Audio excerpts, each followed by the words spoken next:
Welcome, everyone. We're glad you're here for the third installment of our MPF webinar series, helping smaller, mid-sized law firms deal with the coronavirus pandemic. And we're delighted you're here this afternoon. We've got, I think, a really timely and topical session for managing partners, mid-sized law firms to take a look at expenses and how to manage them in times of an economic downturn, which we're certainly in the middle of. Most of you guys know me. I'm John Remsen, and I organize these managing partner conferences and such, and we do a lot of strategic planning for mid-sized law firms. I'm out on the speaking circuit quite a bit. And joining us this afternoon is Lee Garbowitz. And there he is, raising his hand. Lee, you're looking good. He is a managing director at HBR Consulting and was a procurement officer at a couple of entities before joining HBR, MBA from NYU, and he's an engineer from Carnegie Mellon University as well. So a smart guy with some good ideas for you all this afternoon. And joining Lee and I is Kevin McClean, also a managing director at HBR Consulting. Before that, he was at Huron Consulting Group. And Kevin does a lot of work with the AmLaw 100, the AmLaw 200, as does Lee. And Kevin spent some time at Arthur Andersen and went to the University of Iowa. Go Hawkeyes. So welcome, gentlemen. Today's program, we'll set up about 10 minutes of introductory remarks. Want to share with you the results of the online surveys in which many of you participated. There's some good benchmarking data there as to how firms are responding to the economic downturn. Then I'm going to turn the program over to our friends Lee and Kevin, who are going to run for about 30 minutes and talk to us about the guidance they would offer mid-sized law firms to address this issue and better manage expenses. We'll then move to a Q&A session. And you will see in your little console a drop down for questions. Feel free to type those in as we go along today. As well, when many of you registered, you participated in an online survey. About 75 of you did. And many of you provided some questions here. I have them underlined in yellow. So we'll have some interaction, give and take with Lee and Kevin, incorporating many of the questions you all have. And then we'll conclude with some housekeeping comments and what's next. So again, glad you're here. We'll run for about an hour. This session will be recorded and we'll feature it in our MPF Weekly on Friday. We'll put it on our website and as well the handout materials, which includes this PowerPoint deck, biographical profiles, the survey results. Law firms love the benchmarking data, and we have it, and some articles that Lee and Kevin have been kind enough to provide it. So we'll bundle that up into a nice set of handout materials, send it to you all in terms of follow-up.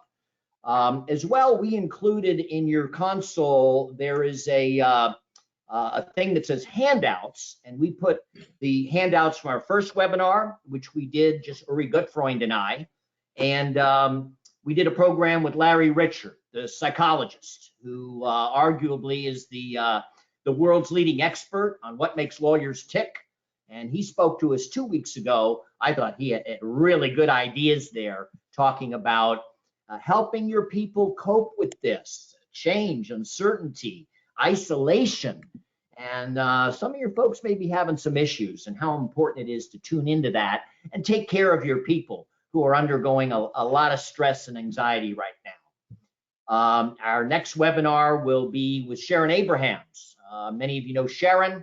She is the former practice development director at Greenberg, McDermott, and before that, Foley and Lardner.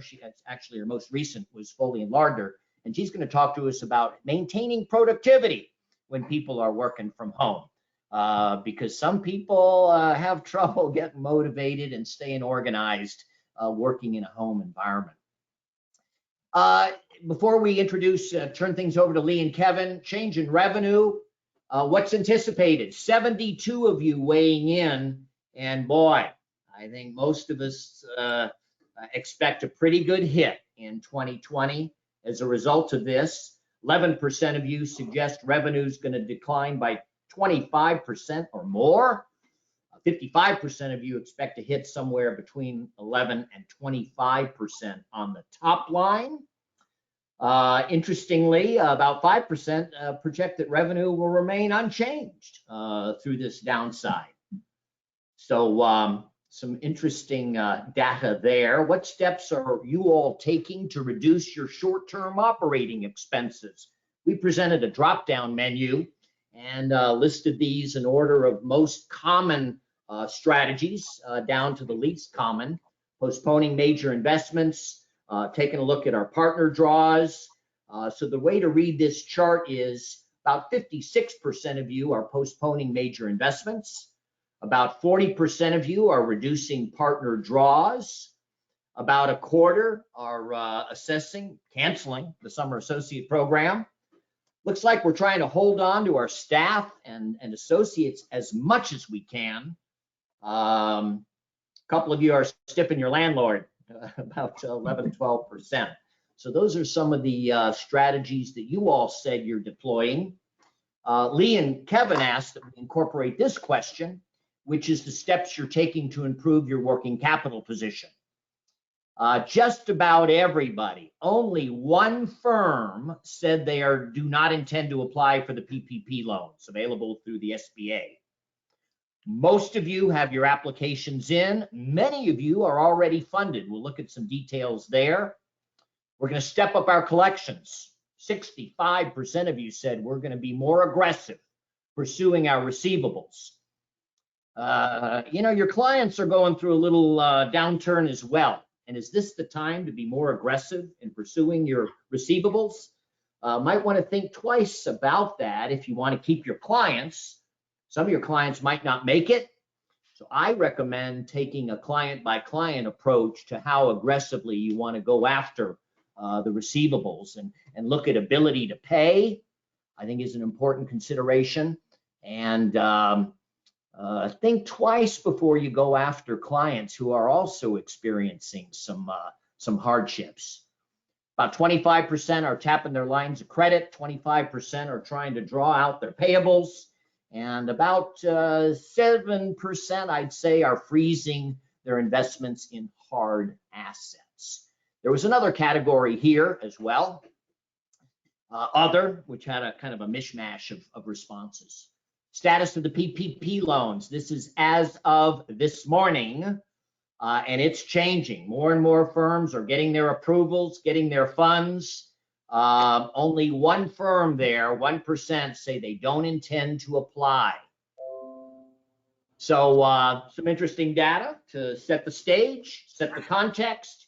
And now let's turn things over to Lee and Kevin. Welcome, gentlemen. Yep. Thanks, John. This is Kevin McClean. I'll go first. Appreciate everyone's time and excited to be here. You can go to the next page, John. I guess just quickly, who we are. HBR. We're not Harvard Business Review. So if you joined for that, I apologize. But we're most of you may remember we're formerly the legacy Hildebrandt Baker Robbins. That was part of Thomson Reuters for a period of time, and then in 2011, we separated and became a separate entity, and kept HBR, given we didn't have to change our email addresses and the brand recognition. So couple I didn't know that, Kevin, until we talked yesterday, because I asked you point blank, are you affiliated with Harvard? You didn't volunteer that. Yeah, we get that a lot. I'm sure. Based in Chicago, we're obviously a legal practice consulting firm focused on the law firm as well as the corporate law department side. We do a lot of our work inside the AmLaw 200 and really plugged in from a thought leadership standpoint. Do a mix of advisory, managed solutions as well as software solutions in terms of how we support our clients. Lee and I, our practice, really is focused on improving profitability, as well as working capital, and operational and procurement excellence. We are the procurement function for several large law firms, so we're again, we're both advising as well on the front line as it relates to expense management. So really where we're focused today is really on the vendor side, the third-party suppliers from managing your expenses. We've developed, which we're going to share pieces of that today, is we've developed this what we're calling a playbook, COVID playbook, given the pandemic and the hyper focus on cash flow, accelerating cost reduction, balancing the work from home and what that's going to look like as we come back to firms. So want to share pieces of that today, as well as what we're doing, as well as what firms are doing that we're seeing successful. So the next page are the discussion goals. So three primary things. We want to walk through a little high level strategic framework and provide perspective. Outline the four-step vendor approach that we put in place, and then obviously want to share real-time specific examples in terms of what we're seeing and firms are implementing.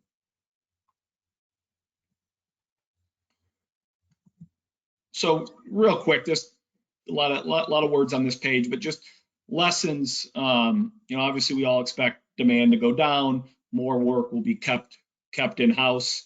As we've seen from some of these surveys and stats here, obviously in-house counsel teams have gotten bigger. So, we expect demand to go down. Some stats in terms of how demand went down in 2008, 2009, around 6%. So some interesting things as we're modeling out the potential impact on the revenue side. And obviously it's very dependent on your practice areas. And then from looking at the survey results, it seems like somewhere between 0 and 1 to 25% is the majority on the revenue. So what we're going to walk through now is obviously as revenue goes down, how can you manage the expense side to maintain profitability? So I'm going to pass it over to Lee. Yeah, no, thank you, Kevin. And we figured it probably made sense just to start with a generic firm, providing a general context. And I think, a lot of what we're going to focus on today is really around, what firms can be doing with their vendor base. Because, what impressed me in terms of the survey results that John just shared back was it seems that we're relatively inwardly focused. We're focused more in terms of, carting partner drawers, furloughing staff. There was very little there in terms of how we're thinking about the vendor base outside of two things I saw, which is, not paying rent and extending payment terms. But I do think this is time to be a little bit more nuanced there. And we'll talk about a few strategies and practical advice you can use in terms of implementing, vendor expense management. From a macro perspective, this is a generic, on the page, $100 million law firm, and some of the words got a little mixed up, but very simply, on average, a $100 million law firm will have $50 million in payroll, $20 million is spending with third-party vendors, and then $30 million to pay its partnership. Probably need $25 million in working capital a year, to exist, based upon what we see the average billing cycle being about 123 days, and the average accounts payable cycle being about 45 days. On the right-hand side, we did a couple scenarios to kind of understand what's going to be the demand in terms of cash, with different revenue reduction scenarios. And what we saw on the right-hand side is, the average $100 million firm that originally needed $25 million in cash will need anywhere between $4 and $16 million more, based upon either a 1/4 25% reduction, a 1/4 50% reduction in revenue, or a 3/4 reduction of 50, 25, 10. So what we've kind of recognized is the immediate need that law firms need to focus on is cash management. But then secondly, the other thing that has to be considered is the idea of broader expense management. I think the results show that 55% of you expect that your revenue is going to go down between 11% and 25% this year. I would expect that you would like your vendor spend to go down with equal amounts, so you're preserving enough revenue in terms within the firm. So John, if you can go to the next page. We really propose, a 4-stage approach in terms of looking at the vendor base that really, follows across the bottom, with one starting with those quick hit opportunities, and that's really focused on cash management. Secondly, planning for uncertain outcomes. The clients that we serve today, they have mostly not seen a revenue reduction as of yet. They are watching on a weekly and a monthly basis. And what they are doing is they're preparing ahead for different scenarios because they're guessing. They don't know what the revenue impact is going to be for this year. And I think a lot of you are in that camp. But they're preparing now in terms of what steps they need to take based upon the severity or hopefully the leveling of any sort of downturn. And then lastly, the big thing we start thinking about is what does the new normal become? You know, are we going to have more of a work from home environment so you need less real estate? Do we need to be more digital than we are in the past because paper is very difficult to move around? So John, if you move to the next page. From an overarching basis, you know, we're really an advocate of the idea of being, you know, tough but compassionate. We feel that, you know, law firms, you know, typically want to do good for their employees, good in its communities, but there are some tough decisions to make. So when you're evaluating both, you know, employee decisions and decisions that could impact your service providers, you know, typically you want to do that, you know, with a leading heart. But, you know, we do believe that there are certain quick hits firms should be thinking about capturing, either by potentially lengthening payment terms, especially around what I would say fixed hard assets versus maybe service providers. Because a hard asset doesn't have a family to feed, where that, you know, service provider probably does. But then even more strategic long-term, really look at three areas. You know, doing a top vendor review, looking at very closely at the individuals you're spending the most money with on the right-hand side, looking at areas that you haven't sourced before. You know, a good example is maybe you haven't sourced pharmacy benefits as closely as you should in the past, and really looking at demand management. Because what we've seen is, you know, driven by work from home, there's certain areas that have increased demand, such as, you know, IT infrastructure, but there's other areas that have seen decreased demand, copiers, for example. If you go ahead, John, to the next page, some general considerations, and I think some of these, you know, are obvious, but, you know, on the left-hand side, you know, simple things firms can do, and, you know, some of you seem to be picking up on the strategy, is just simply the idea of lengthening payment terms with your vendors, a hard pause on any sort of asset, you know, acquisitions. On an immediate basis, you know, the big area that we suggest firms focus in on is where you have fixed contracts for services that demand declined. So this is if you have, you know, a fixed cost of copier maintenance, if you have fixed costs of real estate. Think about how you need to negotiate those areas really to make sure the costs go down versus if you have service on demand, where the less you buy like office supplies, the price will obviously go down with that. And then longer term, we really think about the operational, you know, realignment that we may all need to go through, really to enable, you know, much more of a digital work environment, and one where it may make sense to do less services internally within a law firm, rely on other service providers to provide those capabilities on your behalf. Yeah, and I just add that, yeah, I've seen in some cases firms going even beyond 60 days. I know you want to be mindful of maybe who that is, the more maybe larger, well-capitalized suppliers, vendors. And then this, you know, credit card, ghost card, you know, I think we're seeing firms negotiate away any credit card fees or penalties on those things. And then even vendors giving additional discounts to get, you know, obviously to get paid on time. Yep. And then you're pushing out cash, you know, putting it on a card and getting a, you know, a rebate back on the program, the P card ghost card program.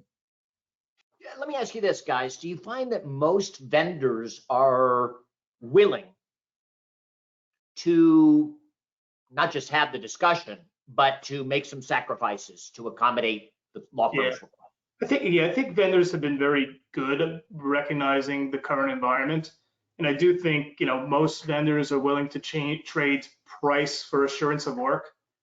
So, you know, one thing that, you know, we have tremendous benchmarks internally around all areas of spend, but we realize in the current environment, those benchmarks may not mean a lot, because I think firms are looking to kind of lock in work and they would trade price to do that.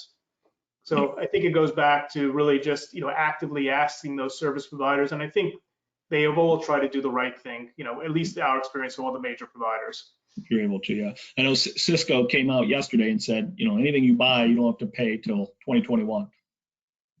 So. Sounds like car dealerships, doesn't it? Yeah. Okay. Are we on the right slide? John, if you go to the next page. Okay, will do. Yeah, things that we think about is just, and I talked a little bit about this on the previous page, is really segmenting the areas, if you go back to the prior page, John, please. You really should look at your vendor spend really along a couple different dimensions. Is, one area is that you have increased demand. Two areas that are supporting your practice, because, depending on your areas of expertise, you may see increased demand versus decreased demand. What areas are fixed assets, what areas are fixed services, and what areas are variable services. And we suggest different strategies to approach each of these areas. So we believe that around fixed assets is typically a play around cash. So for example, landlords, seem to be apt in some cases to defer lease payments today for extending out the length of that lease. Fixed service providers, what we found is a lot of them want to take care of their employees. And what we've seen in certain situations is the amount they would make between the CARE Act and unemployment, if they were furloughed, is more than they're making today.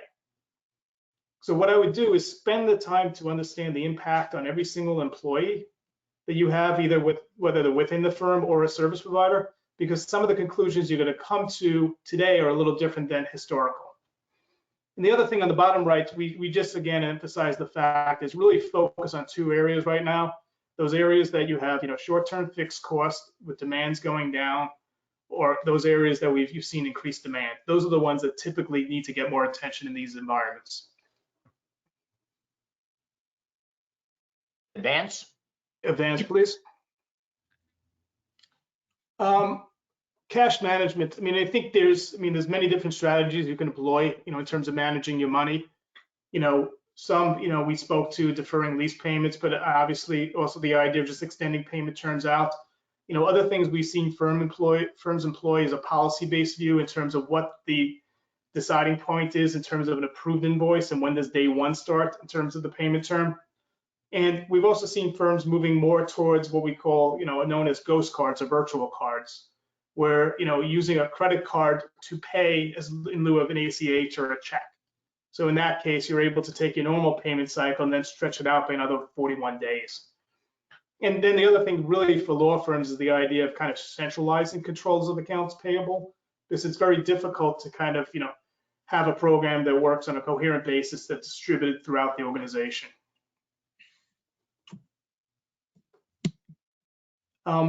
Just one tool, just to kind of share the depth of what we try to do, for some of the clients that we serve is we have a platform called Spend Connect, which is a spend visibility database for large legal. We have probably 45 of the AM100 on this platform, and we've just deployed a COVID response dashboard that allows them to drill into their real-time spend to understand areas that are increasing and decreasing in demand, allow them to operationalize what we showed previously. So, even if you don't have this platform, again, it's important to kind of segment your vendor base and kind of identify the right strategy to employ based upon, what you're procuring.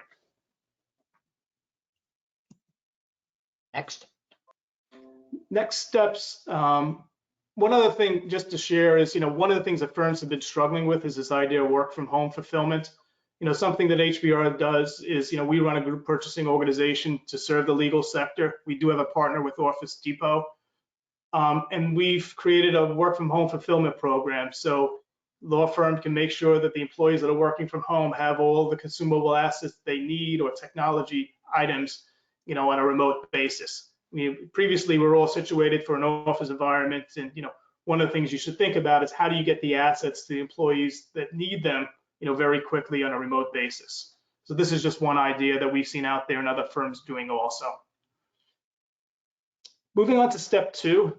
Again, here it's really just the idea of planning for the uncertain outcomes. And what we kind of suggest is really the idea of a phase plan in terms of what are the areas that you are going to be looking for expense reductions in based upon the need over time. Not knowing what the need is going to be. So lay out 3-month chunk plans of saying, all right, these are areas that we really need to focus on today for expense management because we want to be cautious. If we need to, we're going to go to the second round of phase 2. And then if we need to, we're going to go to phase 3. But I emphasize, have a plan and establish it today. Secondly, if you go to the next page, John, implement a program and track results. And, here the emphasis, for me is really around 2020 impact. And this goes back to the sooner you start the work, the bigger impact it's going to have this year, right? I know decision making is difficult today because information is not great. We don't know what the outcomes are. But I would say if there are difficult decisions to make, typically I would advise making them sooner in the year because they will have a bigger in-year impact. Next page. And then longer term considerations. And this one is, in some ways theoretical, but I do think in the back of all of our minds, we are really thinking about these areas of saying, what is the new normal? I think we have some, hypotheses in terms of, are we going to have a reduced need for office space? Are we going to have different expectations in terms of what employees want from us as a firm? Do we need to have a more virtualized, digitized environment? Is it the time to finally eliminate print from the library? Right? Do we need to do more extensive, expense management? Are we ever going to travel again? I mean, so these are things that, we should start thinking about today because they do have, implications. I do think the average view is we're probably not going to need as much real estate longer term. We probably are going to need a much more digitized work environment. And obviously that's going to vary by degree, but just those are things for you to think about on the longer term basis. And marketing and networking, I think, another thing firms were talking about, that digital brand, how to create a digital brand and how to connect through things such as this. Traditional marketing and BD will definitely be different. Okay. One other thing just to kind of share before we go to the recap. It's part of my role. We run a legal procurement roundtable that includes about 30 heads of procurement from the AM 100. And we've been getting this group together every other week, similar to this group, really just to kind of get the perspective of what's going on and how people are feeling. And what we've seen in general hopefully aligns with this group in the sense that 3 weeks ago the issue was all about enabling work from home. And firms move mountains very quickly, and as a whole, everybody normalized pretty quickly in working on a remote basis. I think people were surprised in terms of how, I don't want to say easy, but how well that went. We've now started to think about, hearing from firms about thinking about how do we reopen that office? What do we need to do to enable our employees? We've seen some firms coming out with welcome packs in terms of welcome back to the office that includes gloves, hand sanitizers, a few masks. They've been thinking about, do we need to have somebody at the front desk with a thermometer? How we should be thinking about, any sort of external employees coming into our facilities? Do we need to have conference rooms that have one way in, one way out? So, one of the things that we've seen the dialogue start to shift really in the last week or so is from work from home, getting stabilized. Now people are thinking about the reopening. And there are a lot of, decisions to be made there.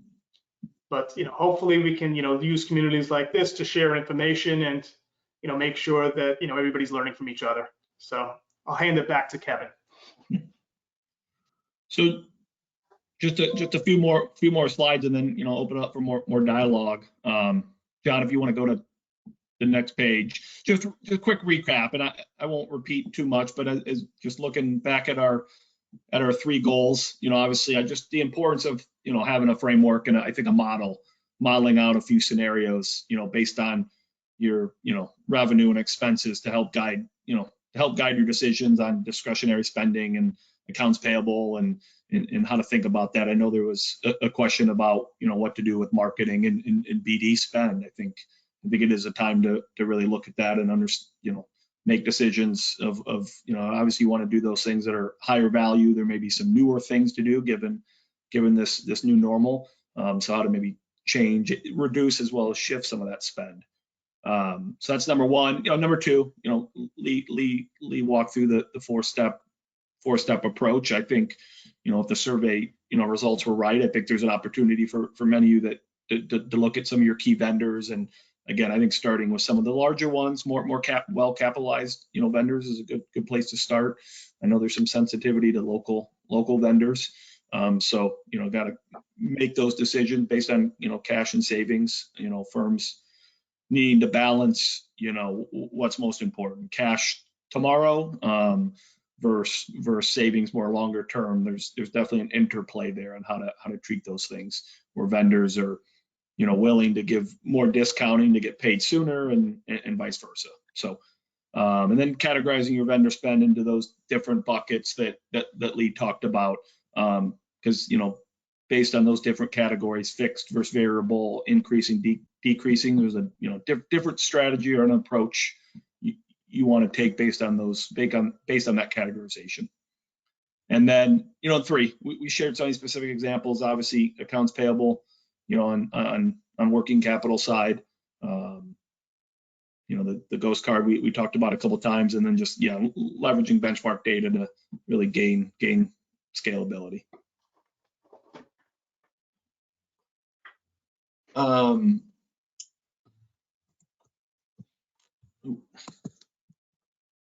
So I think last page, you know, just a few solutions that may be of value that we're getting an increased, you know, ask on, in terms of how do I increase, you know, spend visibility, you know, achieve scale, increase capability, and elevate team. So I don't want to go into too much detail on this, but these are some of the solutions that we're providing our clients, that we're hearing more about in this current environment. And, you know, I know, you know, just wanted you all to have that as a takeaway. And, you know, if you want more information, you know, obviously you have our, you know, contact information. Thank you. Lee, anything to add before we entertain some questions?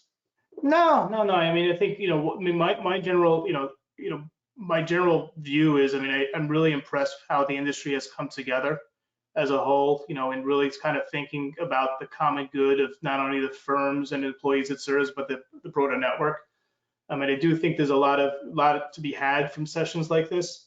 I mean, I do think everybody, you know, has the same issues going on, right? And the more we can do to collectively share, I think the better. And I do think, you know, it's still, you know, times are still uncertain. So, you know, it's best to kind of plan, you know, for those outcomes. And, you know, we will get through all this.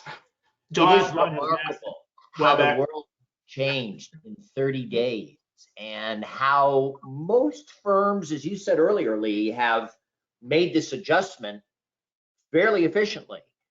What we have learned, you know, we do these roundtables for managing partners, where they get together and share and talk. And a number of them talked about, you know, our attorneys were set up to work remotely. They had laptops and secure access to the network and such, a little bit of training. Our support staff, on the other hand, not so much. Yeah. And a couple of guys shared and gals shared that we were surprised how many of our support staff didn't have internet access at home. Yeah. We assumed everybody had internet access, but that's not the case.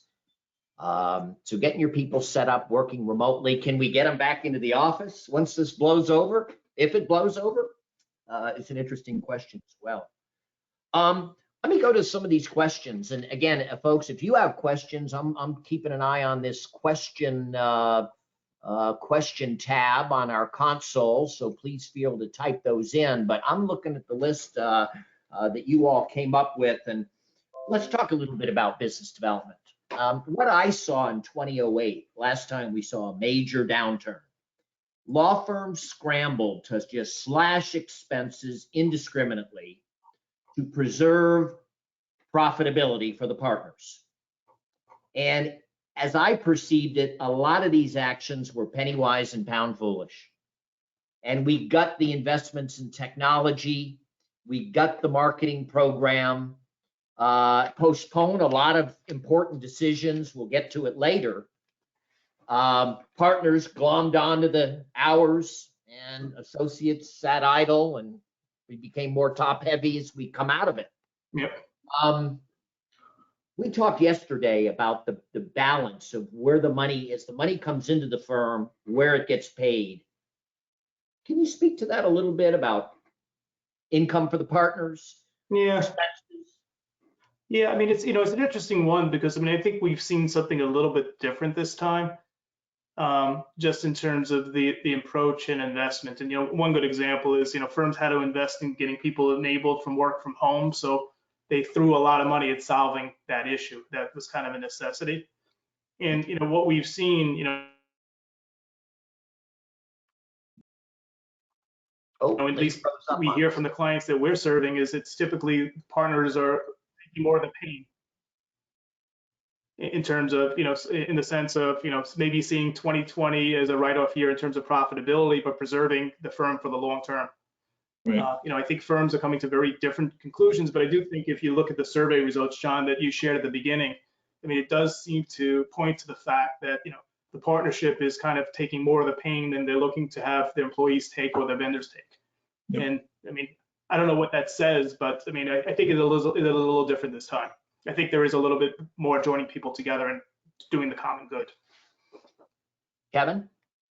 Yeah, no, more compassion, definitely. But I do wonder a little bit, my skeptical side is, I think a lot of people were focused on getting people situated from working from home, and it was about the safety of the people and getting people up and running has been the focus. So now as things get a little bit more settled, I guess I'm hearing a little bit more talk about, where to reduce and cut on some of the spending.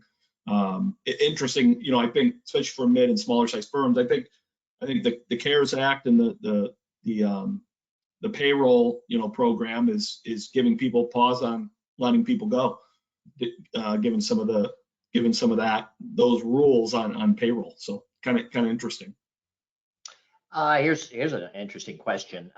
Common characteristics. We saw earlier that a good number of firms are looking at partner draws and reducing those. And is there a commonality among those firms as you perceive it, be it size, be it type of practice, be it regions of the country? Is there any commonality that firms that are where the partners are taking the hit share? I think it's profitability that's going to be driving those decisions. I mean, the firms that are less profitable have had to take more severe actions relative to partner draws because they need the cash. But the contrary is we also have seen firms who've just gone to Wall Street and raised the money. We know large firms that have drawn down their full credit line just to have cash on hand because borrowing is very cheap. So they felt that they want to have the war chest in their bank. So we've seen differing strategies, but I do think the severity of changes in partner draws is just tied to the relative profitability that exists within the firm to start. Yeah. Kevin, anything to add to that? No, I think that's right. Here's a question on the marketing and business development. You alluded to it earlier, is that do you recommend reducing the spend when it comes to marketing and business development? Kevin, want to take that one? Why don't you take that one? I think you should look, obviously, I think you should look at everything, right? And determine and really do the value discussion. Is this valuable, and is it valuable, right now and in this day and age, where we are. So I think you do want to think about that. Obviously, you got to continue to market and the firm and do the proper BD, but I think you want to be more thoughtful maybe on it. Yeah, and we've seen, we've also seen kind of a natural decline there. I mean, people can't do events anymore. I mean, events was the biggest spend area, so and that has been a natural compression. Going to conferences. Yeah. So, right. I mean, it's a tough one. I do think it is, a good time to kind of reevaluate programs in terms of, where you're getting the bigger bang for the buck versus those areas that may be more marginal from a business development investment perspective. I mean, I think this is, true in terms of all your initiatives, in terms of, there's the clear winners that you never want to touch, but, maybe it's time to relook at those things around the margin. But I do think as a whole, John, we've seen kind of a natural compression in, the marketing and event space just based upon the environment.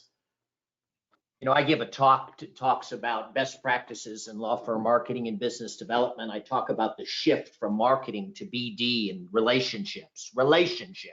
Now's a great time to reach out to your clients genuinely, sincerely.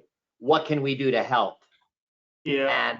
And not use this as a sort of a sales opportunity, a business development opportunity, but we really care about our clients. Yeah, relationship building. And communicate that. Pick up the phone, reach out to people. When I talk about where firms are wasting marketing dollars, and now's the good time to maybe visit some of this stuff. Yep. Charitable contributions that may or may not make sense in the context of your business development goals.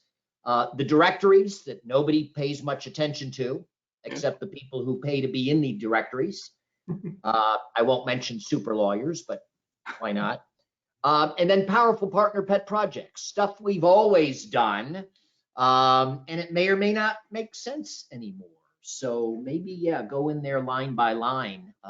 More technology, webinars, and these sorts of activities, and direct out. And John, what you're alluding to is, this, got a lot of headlines in other industries, a couple of years back, is zero-based budgeting. Right, just the very simple idea of kind of starting with a zero budget and kind of justifying every item you add to it, versus just using the last year's prior as the baseline for the next year. Right. Well, I see a lot of firms will give marketing dollars to people without any accountability. Spend wisely, and we trust that you're gonna not waste the firm's precious marketing dollars. But I think now's the time to step on the gas. As your competitors sort of pull back. This is what they teach us in MBA programs, right, Lee? That the time to step up your marketing is when everybody else is stepping back, and you can gain market share and have impact as others have slashed budgets. Yeah, and I think some of it goes to each of the firm's capabilities, because there are those firms that are in sectors that they're having a very large decline in revenue, and it's all about focusing on writing a ship today. But if you do have that latitude, it's a great time to acquire, right? It's a great time to pick up talent. It's a lot of people are not moving around. Everybody's kind of stuck in seats. But if you have the capacity and the vision, this is a great time. You always see these inflection points that happen. Maybe it's once a decade, is creating opportunities, and I think it's a question of your ability to capitalize on that. Here's a good question. How do you, and this is on the revenue side, as opposed to the expense management side. So it may not be a fair question, but life's not fair. How do you project revenue loss scenarios when your client base varies from individuals to Fortune 500 companies to insurance companies? Give us some strategies to how we might, project and model, revenue on the top line. I just go back to the scenario planning. That's kind of why we emphasize running multiple scenarios. We showed simple examples up front of 25%, 50%, and then a 3/4 scenario. I think people can't guess, right? It's kind of a tough thing to guess. So, what I would do is, run multiple scenarios, maybe average the results, but then come up with a plan that you can kind of meet the average, but also the high and the low. Right. Yep. So it's a little bit of scenario planning, but it's a whole lot of what to do next planning. Yep. I don't know. Both of you guys, I assume, love the idea of modeling. Sit down with your CFO and run projections and different scenarios and the best case, worst case, and most likely scenario, and play with the variables and Exactly. But definitely forecast and do that modeling. Your CFO and your IT director are going to become your best friends in the coming weeks and months. Yes. Lee, Kevin, you mentioned that you've done some studying of the PPP program. Everybody's rushing for this, and what will be forgiven on the back end as you take a look at what this program's all about? Yeah, you're giving me too much. You're setting me up to fail here. No, a lot of unknowns, obviously, on this program. They haven't even defined it yet. There's a ton of ambiguity, and decisions are still yet to be made on a lot of those things. So my advice is to, get friendly with your tax attorney or an accountant you trust.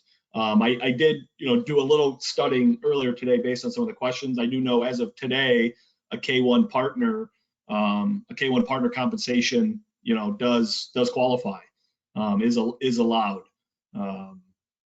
So again, decisions are being made. I think the normal, 401k as well. I think that was another question. But again, want to get advice because there's lots of nuances with 401k, but in short order that is allowed. There's a belief, I got kind of a, we think so on prepaying rent. We think that's a yes, it is allowed. But I would not use, I would double check on that. And then in terms of the forgiveness assumptions, I think the assumptions that people are making is it's going to be based on, it's going to be based on your tax method. So if most of you are probably cash basis, but there's or accrual, if you're accrual based tax. Some of the rules will be based on that. So I assume you'd recommend that firms go ahead and apply for this. I mean, there's. Oh, yeah, absolutely. Yeah, absolutely. I was shocked that only one firm in our sample said that they don't intend to apply. We do have a question. The sample size of the firms that we shared that benchmarking data, it is mid-law. You know, that's sort of our sweet spot, and I define that as 25 to 200 lawyers.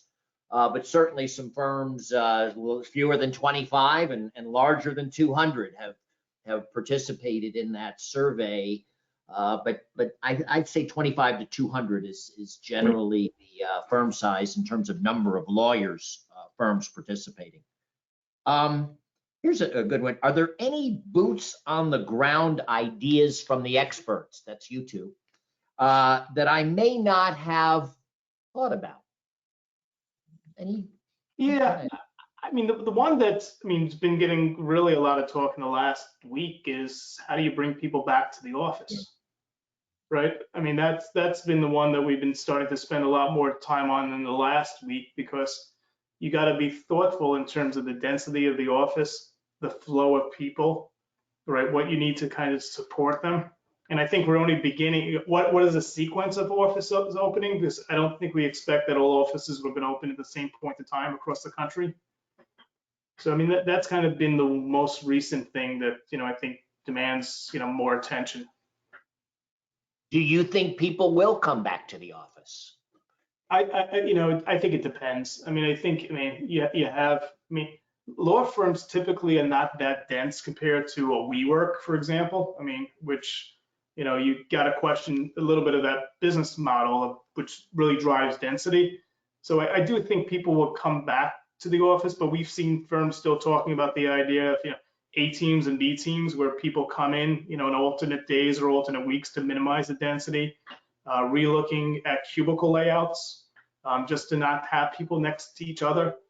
But I mean, I do think, you know, as a whole, a lot of law firms have been a little bit lax in terms of consolidating office space compared to other sectors. So, I mean, in some ways it's a luxury that exists within legal. But, you know, there's a lot of open questions there. Yeah. You know, our friends at Cushman Wakefield, who do a lot of tenant representation for law firms, do a survey every year called Bright Insights. There's some interesting stuff in there. And they talk about, among your expense items, salaries, number one, rent, typically number two, technology, number three. And Sherry Cushman, who runs the law group at Cushman Wakefield, says if technology has not surpassed rent as your number two expense item, it soon will. Yeah. And I got to think this whole situation has just accelerated that trend in a big way. Yeah, I believe that. Yeah, me too. I think it opens up an interesting with talent pool. I think people, you know, firms and not just firms, but we'll start to look more creatively at talent pools. It doesn't need to be in a certain location or city. You know, with more openness to remote workers, I think it opens up, you know, more chance for remote firms pick up. We have a guy, Roger Barton, out of New York, comes to our programs, and he's pretty much a remote operation. Fisher Royals, another one that everybody works at home. They have no bricks or mortar, and that makes them pretty competitive out there. And so I think, yeah, technology, certainly. Rent, there's an area we could in the long term look at some pretty substantial reductions. Great. Jerry talks about hoteling for lawyers, and you don't have your big corner office with your assistant outside, you know. No, you tell us when you want to come in and we'll find a place for you. Yeah. And your diplomas and your pictures won't be there. Yeah.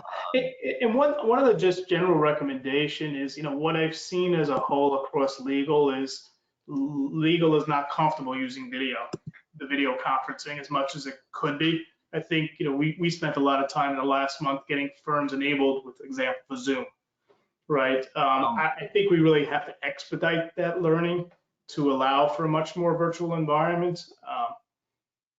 Because that does open up a lot of different doors of opportunity going forward, and I think is going to be necessitated by, potentially the new normal. Well, we're going to do a session on technology in a couple of weeks as well with the Tabish Group out of New York, Morris and Daros Fitzpatrick, his partner. And they talk a lot about remote and cybersecurity and, efficiency using technology. And, it's here to stay. And we've seen the trend for a long, long time. I think this whole phenomenon is going to accelerate a lot of long-term trends that have been coming to the legal profession for a while. The investments in technology, client portals, working at home. Young people want that flexibility. And, where do we see the old stay-at-home housewife and the lawyer going to work and all men? The profession's changed. And so I think we're going to see a lot of acceleration of long-term trends. I'm looking at the watch here, and we have a few closing remarks. Is there anything, Kevin, you would like to say before we kind of move to close things out? No, I think I'm definitely open to, any other questions, but I think, I think it's, definitely an interesting time, and, definitely curious on, kind of what this next step is. I think we mentioned earlier, everyone's a little stable now. So now it's kind of the next phase of what's going to happen with the business. Are we going to, I think from everything we're seeing, hours and paper revenue looks, has remained pretty stable. Question is how much will convert to cash, and, sort of those pressures coupled with, what the transition plan is back to offices when that happens. So. Thank you. And Lee, any closing thoughts you might care to share? No, John, just thanks for bringing this group together. I mean, I think, sessions like this are tremendously valuable. I mean, all of us are kind of combating, the same issues, and more we can kind of collectively share knowledge, I think the better. So, thank you for the opportunity to present as a great group today. Really appreciate it. Well, and thanks to both of you for your time and your preparation. We really appreciate it. And hang with me here as we close things out. We've been dispensing this guidance since our first webinar with Uri Gutfreund. Those of you who don't know Uri, he's out of New York. He runs managing partner summits for firms in New York City, mid-sized firms, as well as in New Jersey, and sells risk management insurance, basically. But he's been sort of our co-conspirator in presenting these webinars. He's not with us today, but he'll be rejoining us next time. And this is something we've been talking about, is really demonstrate sincerely and authentically your care for your people, your clients, and your communities. Step up, become that trusted advisor.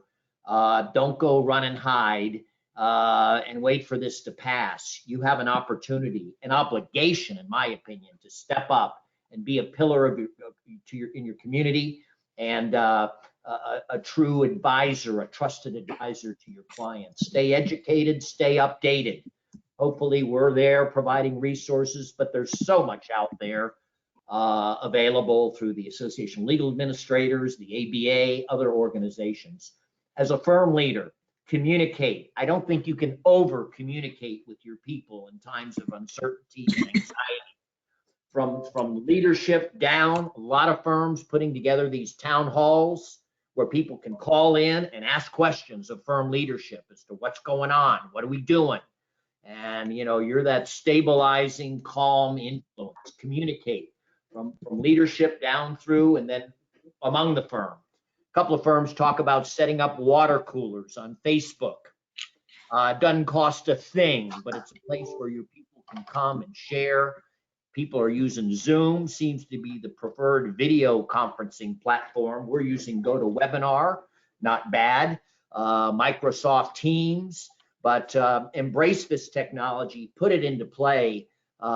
Larry Richard 2 weeks ago talked about the importance of video, not just hearing a voice on the phone, but video, because we are visual people, and put that video into play. Stay cool, calm, collected, refer to experts. We're here to help you. You know, we want to get you through this, and we'll be sharing today's materials, you know, in a follow-up email to everybody. And the first 2 webinars we presented, we've got the materials attached here too. You can find them on our website, managingpartnerforum.org. 2 weeks from today, we're going to be presenting a webinar on productivity. I mentioned at the outset of the program, so keep an eye on that. We'll be sending invitations in the coming days. We run a listserv. I have about 150 managing partners in there. They've been very chatty the past few weeks. And we make that available to people who attend our conferences. We also run conference calls, small groups of managing partners, 18 to 20 or so. And, you know, those things have been hit and miss, but it's amazing how in the past few weeks, managing partners have come and participated, eager to learn with and from each other. How are we getting our firms through this? These are uncharted waters, and people are anxious. So we want to serve as a resource to you, a community. So those of you who do come to last year's conferences, we set up this listserv, these conference calls, and people are really availing themselves to them, and we're glad to see that. And our big leadership conference, we postponed like everybody else who had stuff scheduled this spring. So we pushed back to September 30, October 1. A few seats have become available if you're interested due to the change in dates, but we're sold out. We'll get about 120 managing partners from around the country who come to participate and learn with and from each other. And I think now more than ever is the time they want that community. So hopefully we'll be able to carry this off. I'm hoping we get football back in the fall too. So we'll see how that goes. Our contact information, Lee and Kevin are happy to chat with any of you offline. There are direct dial numbers, email addresses. Please use them. They're friendly guys, and I think eager to help folks through this, and my contact information as well. So thanks everybody for being with us. We appreciate it. Thank you, Lee. Thank you, Kevin. Good job. Yep. And we'll see you all soon. Stay safe.